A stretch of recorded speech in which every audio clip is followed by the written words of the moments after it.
मुट्ठी में इतनी ताकत है कि ये जो पंचायत जो सरपंच है ना, ये किसके बस में है? जनता के।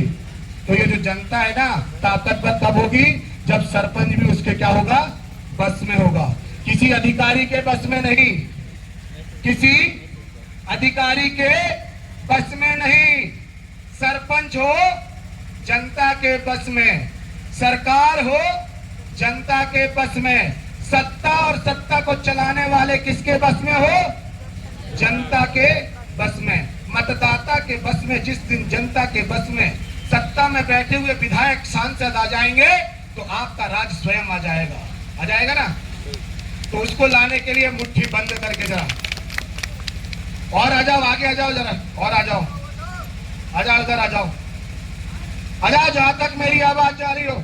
वो मकान में, दुकान में, ढाबे में जितने भी लोग हैं, बहुत देर से आपने जो है बैठ लिया, बाहर चर्चा कर लिया, आ जाओ, थोड़ी सी चर्चाएं करते हैं। आंदोलन की तैयारी करते हैं। किसकी तैयारी करते हैं? आंदोलन की। अपने हक अधिकार को समझने की, अपने हक अधिकार को छीनने की तैयारी करते हैं।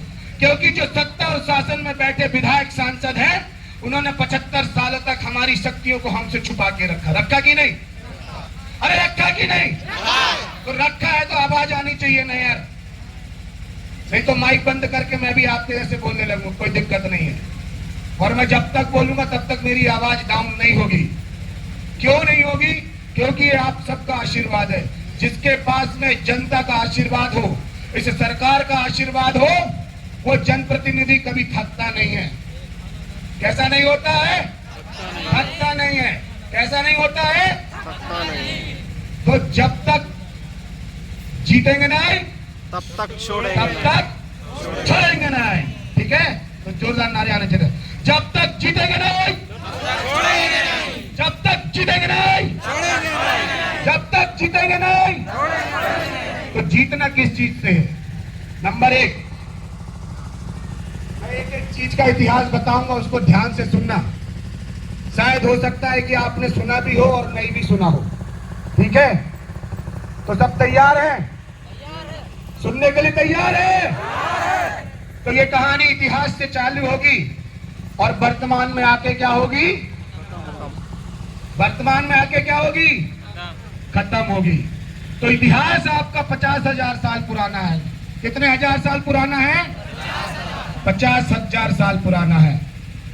उन ब्राह्मणों को बोल दो, मनुवादियों को बोल दो, मैं मंच से बोल रहा हूं, उन मनुवादी ब्राह्मणों को बता दो, आरएसएस को बता दो कि यहाँ के जनजातियों का, यहाँ के आदिवासी मूल निवासियों का, एसटी, एससी, ओबीसीओ का जो इतिहास है वो 50,000 साल पुराना है। कितने हजार साल पुराना है? गर्व से बोलोगे कि नहीं? बोलेंगे ना? कितने हजार साल पुराना है? वो कैसे सिद्ध होता है? वो सिद्ध होता है प्रथम शंभुशेख कोसोडुम। प्रथम शंभुशेख कोसोडुम। जो प्रथम शंभुशेख कोसोडुम थे वो कौन थे जानते हो?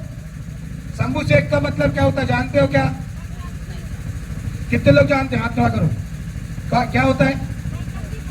शंकर जी को नहीं बोलते हैं। शंभुशेख का मतलब होता है राजा। क्या होता है? राजा। और ऐसे हमारे कितने शंभुशेख हुए हैं? 88। कितने?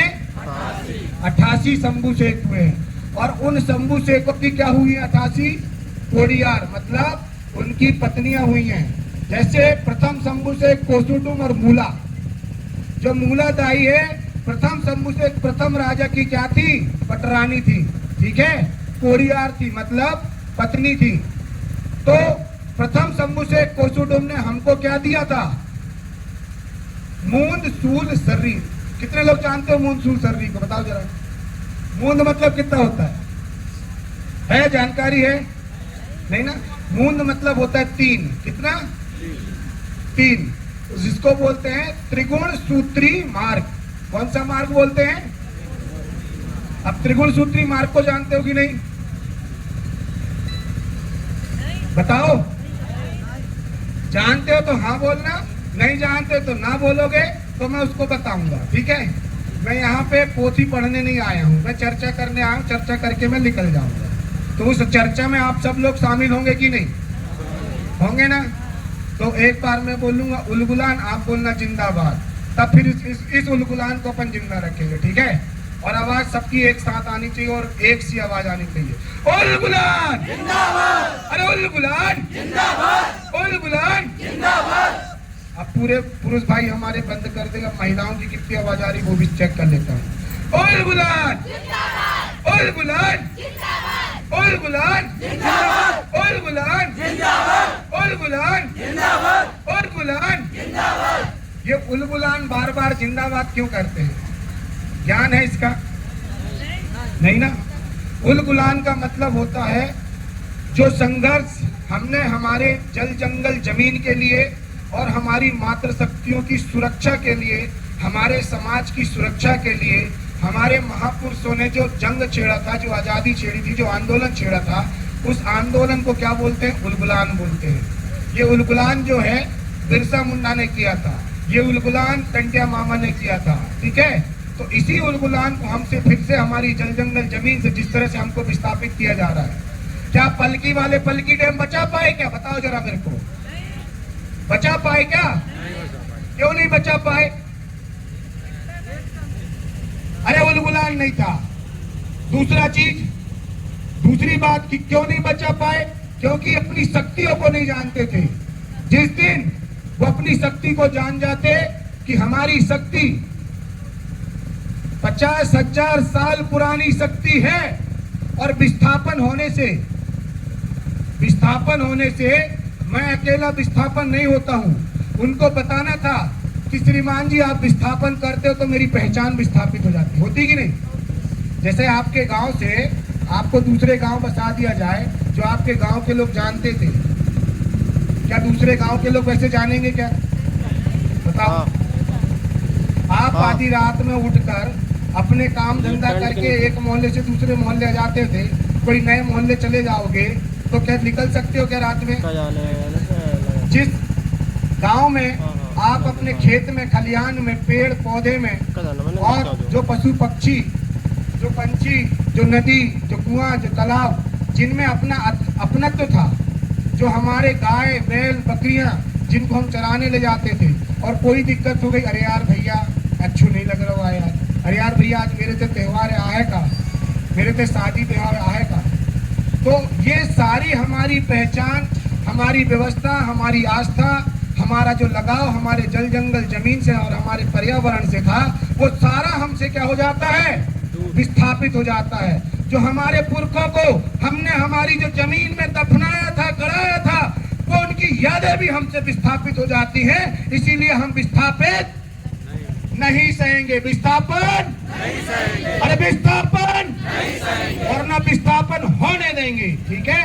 और न विस्थापन होने देंगे, और न विस्थापन होने देंगे। तो उसके लिए आपको उलगुलान करना पड़ेगा, करना पड़ेगा ना, करना पड़ेगा कि नहीं? क्योंकि जो आजादी है, जो लड़ाई है, ये लड़ाई मात्र उलगुलान से ही जीती जा सकती है। जब हम गुलाम थे अंग्रेजों के, जमींदारों के और बाहरी विदेशियों के, जब हम गुलाम हुए तो हमारे घर के महापुरुषों ने उसको उलगुलान करके हमको आजादी दिलाई।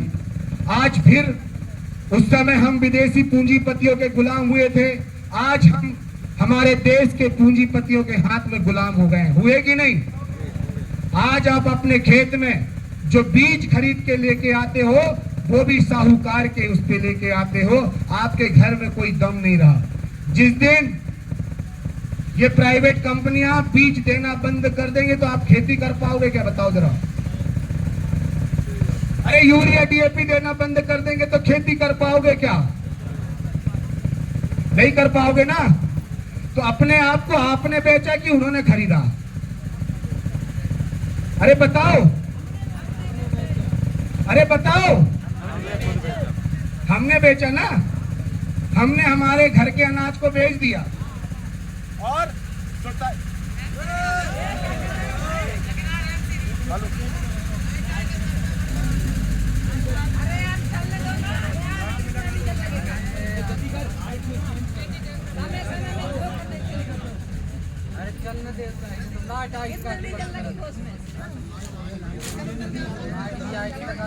पढ़ लेते हैं फिर क्रांति करेंगे, ठीक है। सबसे पहले 50,000 साल पुराना जो हमारा शंभू शेख का इतिहास था, उस शंभू शेख के इतिहास में गोठुल हुआ करता था। क्या हुआ करता था? गोठुल। गोठुल का मतलब कितने लोग जानते हैं? जानते हैं तो हाँ बोलिएगा, नहीं जानते तो ना बोलिएगा। बताऊं क्या? गोठुल का मतलब होता है, गो मतलब होता है ज्ञान और ठुल का मतलब होता है स्थान। इस प्रकृति के ज्ञान प्राप्ति का, इस समाज के ज्ञान प्राप्ति का स्थान हुआ करता था, जिसको बोलते थे गोठुल। और उसी गोठुल में जो है हमारे समाज की रचना, हमारे समाज की व्यवस्था, पहांदी पारी कुपार लिंगो और मातृशक्तियों के लिए काम करने वाली रायताड़ जंगो, मातृशक्तियों के साथ में स्कूल के नन्हे मुन्ने कोया पुंगारों के साथ में काम करने वाली कलिकम का लिंदाई, और उनको वेला पाठा के माध्यम से ज्ञान देने वाले हमारे हीरासू का पाटलीर, ये वो शख्सियत हैं जिन्होंने इस समाज को एक करने की व्यवस्था दी। इस समाज को वो ज्ञान दिया जो सबके लिए समान था। किसके लिए समान था? सबके लिए। प्रकृति में जो भी चीज है वो सबके लिए है। वो किसी हिंदू के लिए नहीं, वो किसी मुसलमानों के लिए नहीं, वो किसी ईसाइयों के लिए नहीं, वो सबके लिए। वो प्रकृति में जो चीज है वो सबको मिलती है, वो किसी को धर्म जाति से नहीं बांटती। सही है ना? तो जो यहाँ का कोई तुड़ है, जो यहाँ का स्वदेशज है, जिसके लिए 193 देशों ने क्या बनाया?